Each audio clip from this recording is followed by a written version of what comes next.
cartography is an exercise wholly in measurements. Where's the misconception in that? Wholly in measurements. Like between the distances, and how do they mark their distances when they make those measurements? Do they not use the fucking stars when they do it? No, not always. They can do plain surveying of vast continents without once referring to the stars. Did you not know that? Yeah, no. How? That's why I asked you. How are they doing that? How are they marking their position from their fucking starting point to their ending point? Well, they're using trigonometry, aren't they, to do it, basically? Right, based of I mean, I don't know. They're always going to find level, and they're always going to operate off of that. If they're using the land, they're never going to find curvature. The only thing that's going to show you any kind of sphericity of the Earth is its relationship to the stars. Well, that's not really speaking true, but yeah, carry on with that rhetoric. But that's got nothing to do with land-based cartography, is it? Map making, surveying. Surveying doesn't. In fact, when they're surveying across a surface and working out the topology and distance between objects, to some extent, the changes in the elevation between these places doesn't matter at all.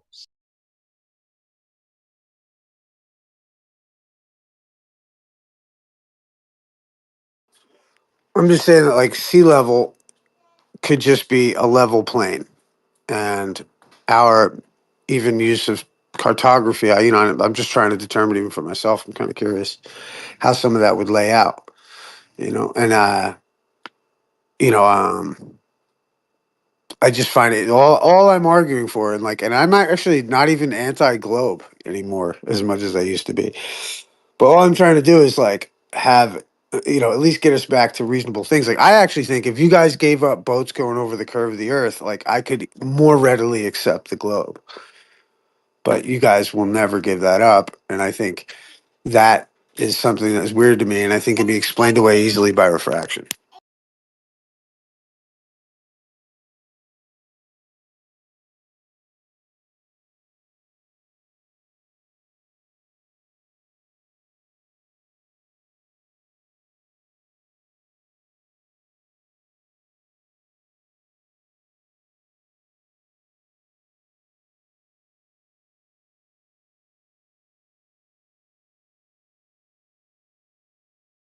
Well, the minute someone draws some diagrams and the equations showing the refraction needed to half conceal something on a flat plane from another observation on the flat plane, I'll start listening. Otherwise, I'm tired of people just saying it's probably refraction. No diagrams, no geometry, no maths. Round and round and round saying, oh, yeah, the things disappear because of refraction. Well, like, how about the video footage from Phuket Word, who shows the miraging effects, and how that affects your opinion about something off in the distance. So we have evidence for our beliefs. You guys don't have any fucking evidence for curvature other than postulations and fucking adding R to the fucking math. Jesse. You've made no observation. You've made no observations of anything on the horizon. Sunset. If you're going to use a theodolite for anything, if you're going to use a theodolite for anything, you're retarded, dude. Okay. For anything maybe I'd finish. I mean, I don't care.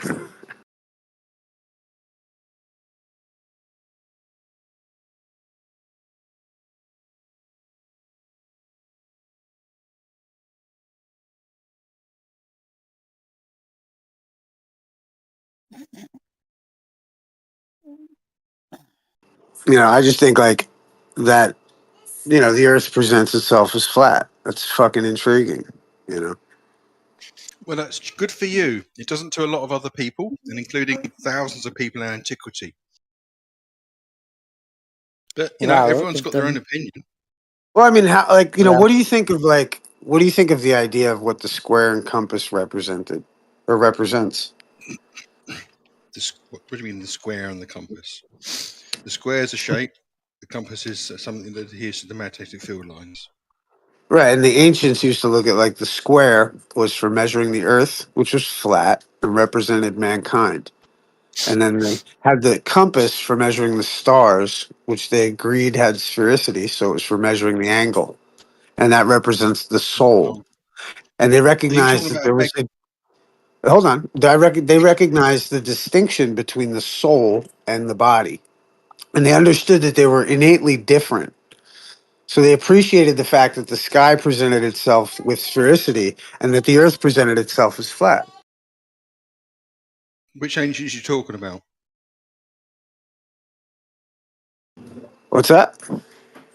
Which ancients are you talking about? You're clearly not talking Like about anybody from The Babylonian mystery religions, religions. as cited in Albert Pike's book called Morals and Dogma. Okay, what about all of the work that's actually done in astronomy and all and everything that's done in the new intellectual age under the Hellenistic tradition, going through Ptolemy and all that period to the Renaissance? What about all of those observations and works? Yeah, they were part of the same group of like, I'm under the impression. I mean, actually, they claim the Masons and stuff claim them. So I mean, I don't know, but like, I just think that they understood that there was an inherent like fucking paradox. Well, everyone I just described was under the impression the Earth was a sphere. So I don't know why you're clumping them with the Babylonians. Well, I mean, like, there's like they got their science from the Babylonians, right? They taught the Greeks. That's like saying I got my stones from cavemen. It doesn't make any sense. Algebra and everything that came out of the Arab world and everything that came out of the Hellenistic tradition, philosophy and logic and mathematics, they have their roots in ancient intellects, but they're radically different from them. Well, they seem to like take on Hipparchus's ideas, right? So they kind of like all kind of kept with a theme on certain aspects. You know what I mean? Like, there was kind of a theme amongst them, but like they recognized in their writing that there was this mystery between the relationship of the stars and the earth.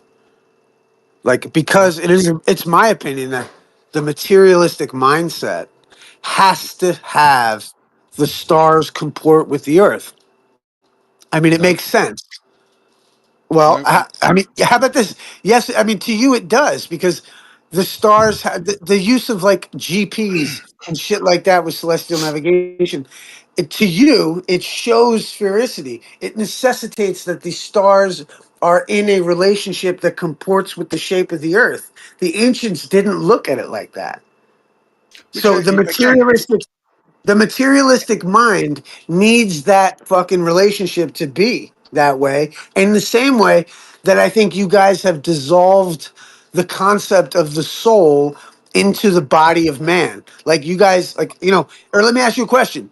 Do you think that you have a soul?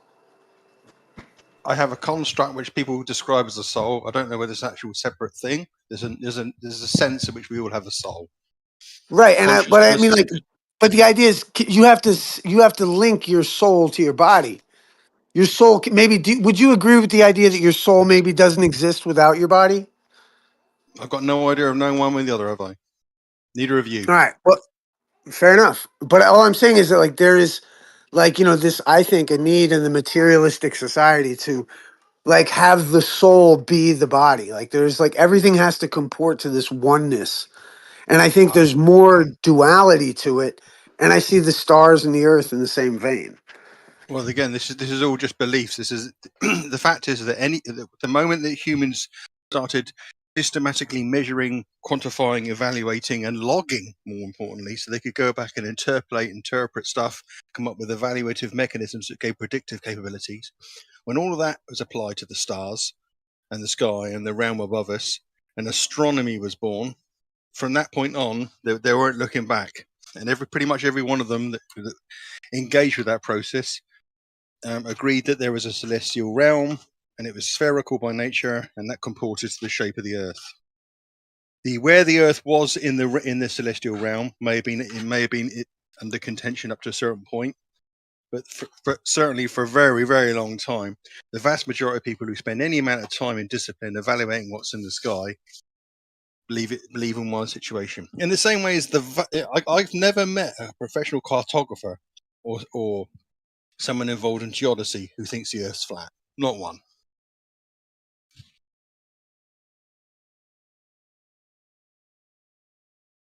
I mean, I hear you. I've actually, it's cool. I got my book, the American Practical Navigator, by doing the what do you call it? From a buddy of mine. It was used to map out big shipping routes, and he did not think that the Earth was flat. But Question for like I Pazza. said, what's that? I wanted to respond to what Pazza said. I don't know. Go ahead. Go ahead, man. Well, how many cartographers have you met? Pardon? You said you've never met a cartographer that thought the Earth was flat. I'm wondering how many cartographers you've actually met in your life. I worked for the Ordnance Survey for a certain number of years, and I designed and built analytical plotters for a cartographic surveying company. So how many cartographers have you met in your life? That didn't really answer the question, but I don't like talking to you guys. You guys play weird fucking games. Hundreds, Jeremy. Hundreds of cartographers you've met. Yes, and you asked them all if you thought Earth was flat. No, but they all use exactly the same tools and principles, and none of them, as far as I'm aware, have written any book saying, "Oh, guess what? The Earth's flat." So you have no idea if they thought Earth was flat or not. You're just guessing that. Yeah, no, because you've never actually that's asked not true. them. They all use exactly. So you did ask them? No, I didn't ask them.